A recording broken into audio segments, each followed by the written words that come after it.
The user, after installing the app from the App Exchange, will be redirected to the registration page, where if he's a new user, he can register himself. Or in my case, since I'm already registered, I'll enter my credential and then proceed. Now coming to the first step of the onboarding process is where the user will have to authenticate his Salesforce Commerce account details by filling up this form. We have also provided with a guide and the help path beneath every search box for the user's feasibility. Once all the credentials are entered, the user can then proceed with the second step of the onboarding process, where the user will have to connect his Facebook account with the app.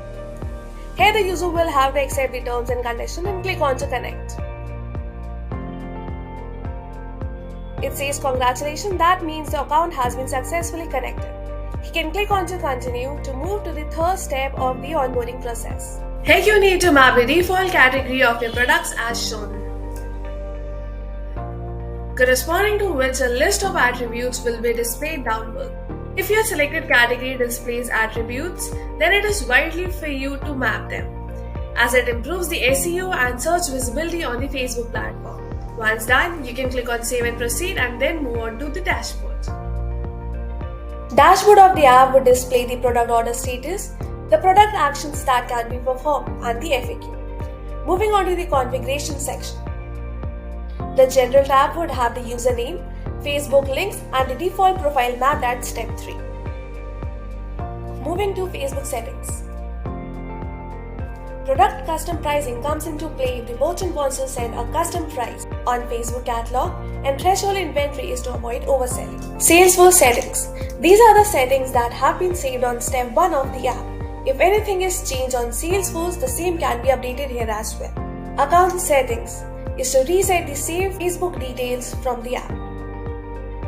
Profile section. If the merchant wants to upload a custom category based on certain conditions, then the profile can be created in the app. A profile name and category needs to be selected as shown. The override product feature will override those products that might have fallen in another profile and will be considered a part of this newly created one. Furthermore, you need to select the query according to your requirement as shown. You can create more than one condition by using add more.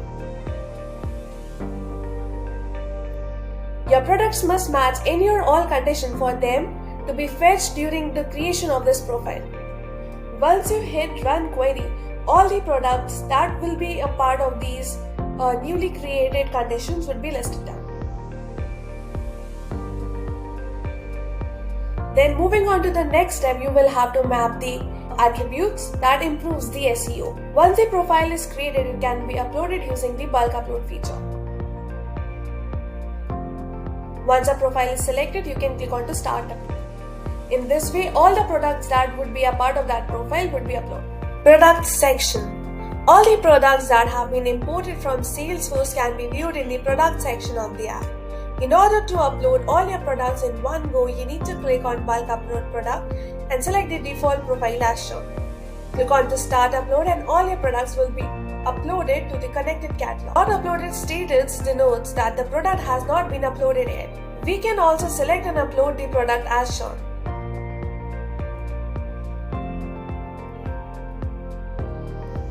The uploaded product can be searched in the connected catalog, for which you need to navigate to the config section and click on view your catalog. The product can be searched as shown. Once the product is uploaded to the Facebook catalog and is approved by Facebook, it will then be displayed on your shop and can be bought by your customers.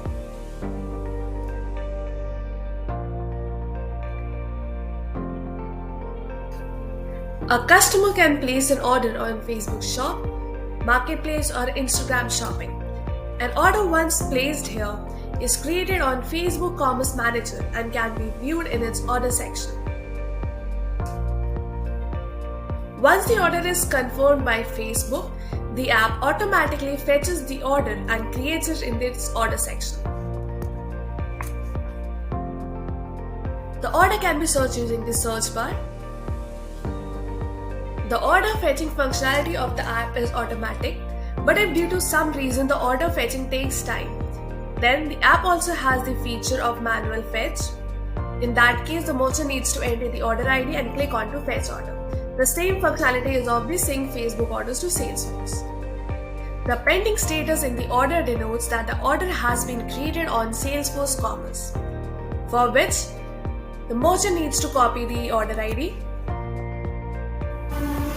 Then navigate to Merchant Tools and then Orders. Simply enter the order ID in the search bar.